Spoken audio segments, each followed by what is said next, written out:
જંબુદ્વીપે ભારત વર્ષે આર્યાવર્તે અમુક રાજ્યાંતર્ગત અમુક નગરી. આ તે ભારતનું વર્ણન છે જે પૃથ્વીના મોટા ભૂભાગમાં ફેલાયેલું હતું, જેને લોકો દ્વારા જંબુદ્વીપ અને આર્યાવર્તની સંજ્ઞા આપવામાં આવતી હતી. સમય વીતતો ગયો અને અખંડ ભારત અલગ અલગ ભાગમાં વિખેરાઈ ગયું.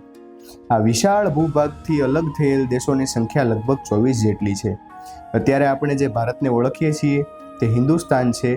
આઝાદી પછી ભારતમાંથી અલગ થયેલ પાકિસ્તાન એ ભારતનું 24મું વિભાજન હતું. આ વિભાજનની જાણકારી તો બધાને છે, પરંતુ તેની પહેલાં જે દેશોનું વિભાજન થયું, ચાલો તેના વિશે આપણે થોડું જાણીએ. આપણી ધરતી 7 મહાદ્વીપમાં વહેંચાયેલી હતી, જેમાંથી એક દ્વીપ હતો જંબુદ્વીપ. અને સાચી વાસ્તવિકતા એ છે, મહાભારતના યુદ્ધ પછી જંબુદ્વીપથી વૈદિક સંસ્કૃતિના પતનની શરૂઆત થઈ ગઈ હતી. પછી અહીં અનેક વિદેશી જાતિઓ આવવા લાગી અને વિવિધ આક્રમણો થવા લાગ્યા. એવું માનવામાં આવે છે કે દુષ્યંત અને શકુંતલાના પુત્ર ભરતના નામ પરથી ભારત નામ રાખવામાં આવ્યું હતું. તેમજ કેટલાક લોકો ભારતને આર્યાવર્ત માને છે, જ્યારે વેદોમાં ઉત્તર ભારતને જ માત્ર આર્યાવર્ત માનવામાં આવતું હતું. જે લોકો વૈદિક સંસ્કૃતિને અનુસરીને જીવતા હતા તેને આર્ય માનવામાં આવતા હતા. આર્યવર્તનો વિસ્તાર કાબુલની કુંભ નદીથી ગંગામાં સુધીનો માનવામાં આવતો હતો.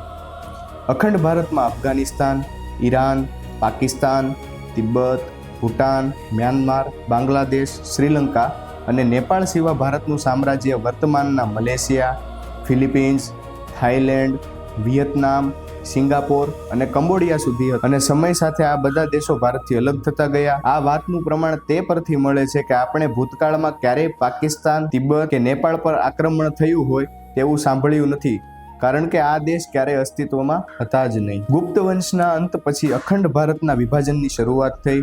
ગુપ્ત વંશ પછી કંબોડિયા, ઇન્ડોનેશિયા, થાઈલેન્ડ વગેરે ભારતથી અલગ થઈ ગયા. 18મી સદી સુધી અનેક દેશો આપણા ભારતનો હિસ્સો હતા, પરંતુ 1857ના સ્વાતંત્ર્યતા સંગ્રામ પછી અંગ્રેજના મૂળ જ્યારે ભારતમાંથી ઉખડવા મળ્યા, ત્યારે તેઓને એવું લાગ્યું કે આવડા મોટા ભારતનું એક સાથે શાસન કરવું એ મુશ્કેલ છે. ત્યારે તેણે ડિવાઇડ એન્ડ રૂલની નીતિ શરૂ કરી અને ભારતને નાના નાના ટુકડાઓમાં વિભાજન કર્યું. મહાભારત અનુસાર ભારતમાં 16 જનપદ હતા એવું માનવામાં આવે છે. આના સિવાય પાલી સાહિત્યના પ્રાચીન ગ્રંથો આંગુરકાઈ નિકાયમાં ભગવાન બુદ્ધના જન્મ પહેલા 16 જનપદોનો ઉલ્લેખ જોવા મળે છે. હવે આપણે તે દેશોની વાત કરીએ જે ભારતથી છૂટા પડીને એક સ્વતંત્ર રાષ્ટ્ર તરીકે કાયમ છે. અફઘાનિસ્તાનનું નિર્માણ કંધાર અને કંબોજના અમુક ભાગોને એકત્ર કરીને થયો હતો. અહીં પહેલા હિન્દુ અને ખ્રિસ્તી ધર્મનો પ્રચાર પ્રસાર થતો હતો. થોડા સમય પછી બૌદ્ધ ધર્મનો પ્રચાર પ્રસાર થવાનો શરૂ થયો. મહાભારતની ગાંધારી અને મામા શકુની અફઘાનિસ્તાનથી જ હતા તેવું માનવામાં આવે છે. 18 ઓગસ્ટ 1919માં અંગ્રેજોએ અફઘાનિસ્તાનને આઝાદ કરી દીધું. ત્યારબાદ અફઘાનિસ્તાન સ્વતંત્ર થયું.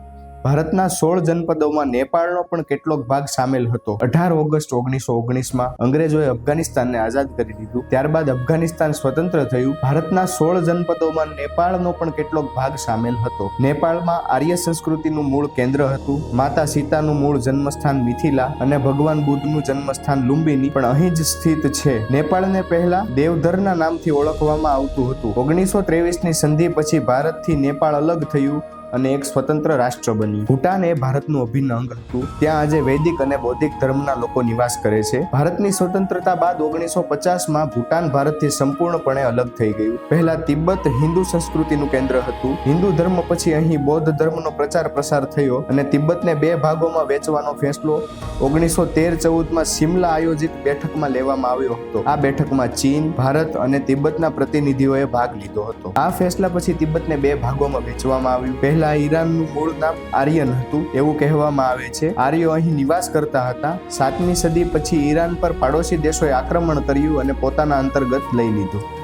1લી શતાબ્દીમાં કંબોડી નામક બ્રાહ્મણે કંબોડિયામાં હિન્દુ ધર્મની સ્થાપના કરી હતી. આ એક સૌથી મોટું આશ્ચર્ય છે કે વિશ્વમાં હિન્દુઓનું સૌથી મોટું મંદિર કંબોડિયામાં આવેલ છે. ભગવાન વિષ્ણુના દર્શન માત્રથી જ પ્રાચીન અખંડ ભારત ઉપર આપણને ગર્વ થાય છે. ઇન્ડોનેશિયામાં પણ હિન્દુત્વનો પ્રચાર પ્રસાર થયો હતો. ત્યાં હાલના સમયમાં એક રામ મંદિર છે, પરંતુ અનેક આક્રમણોને કારણે આ દેશ પણ સ્વતંત્ર દેશ તરીકે સ્થાપિત થયો. મ્યાનમારનું નામ પહેલા બર્મા તરીકે વિખ્યાત હતું, પરંતુ જ્યારે અંગ્રેજોનું ભારતમાં આગમન થયું ત્યારે તેમણે ભારત પર તેમનો અધિકાર કાયમ કર્યો. અંતમાં 4 જાન્યુઆરી 1948માં મ્યાનમાર આઝાદ થયું. મલેશિયા પણ પહેલા ભારતનો જ એક ભાગ હતું. પહેલા અહીં હિન્દુ ધર્મના લોકો નિવાસ કરતા હતા, પછી અહીં બૌદ્ધ ધર્મના લોકોનો પણ નિવાસ થયો. અન્ય દેશની જેમ મલેશિયા પણ અનેક આક્રમણને કારણે ભારતથી અલગ થઈ ગયું. થાઈલેન્ડ દુનિયાના સૌથી સુંદર દેશોમાંનો એક દેશ છે. એ પહેલા ભારતનો જ એક ભાગ હતો. ભારતીય ઇતિહાસમાં થાઈલેન્ડનું નામ શ્યામ દેશ તરીકે જાહેર થાય છે. વર્ષ 1932માં આ દેશ સાંવિધાનિક સ્વતંત્ર રાજ્ય હતું. બાંગ્લાદેશ પણ ભારતનો જ એક ભાગ હતું. આઝાદી વખતે એ પૂર્વ પાકિસ્તાન તરીકે જાણીતું હતું. બાંગ્લાદેશ ભારતથી અલગ થઈને 16 ડિસેમ્બર 1971માં સ્વતંત્ર દેશ બન્યો. પાકિસ્તાન એ ભારતનો જ એક અભિન્ન અંગ છે, જે 1946માં ભારતથી અલગ થઈ ગયો. આજ સુધી ઘણા સંઘર્ષો ચાલે છે અને 3 વખત યુદ્ધ પણ થઈ ચૂક્યું છે. જો ભારત ખંડિત ન થયું હોત તો તે વિશ્વના સૌથી મોટો અને શક્તિશાળી દેશ માનવામાં આવતો હોત.